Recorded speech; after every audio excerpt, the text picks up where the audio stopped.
Madali lang mag-transfer ng pera mula sa Ant Bank papunta sa Alipay balance. Pindutin natin yung Alipay muna, tapos nakikita niyo yung total balance, $12.31. So, mayroon tayong Alipay balance na $5. So, pipindutin natin yung total balance na $12.31. So, ayan. So, nakikita niyo dito, mayroon Ant Bank sa baba, yung 7.31, yun ang pipindutin natin. So, sa baba naman, nakalagay dito withdrawal, yun. So, mag-withdraw muna tayo ng $2. Done. The next step, yung payment method Ant Bank, tapos yung receiving account balance, mapupunta yan siya doon sa Alipay balance natin, Pay Now.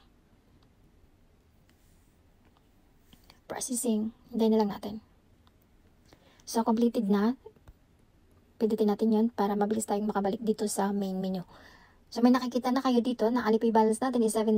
Ayun po yung ating pera ngayon. So, wag po kayo magpindot dito ng withdrawal, hindi po yun. So, sana nakatulong. Thank you for watching. Bye. Madali lang mag-transfer ng pera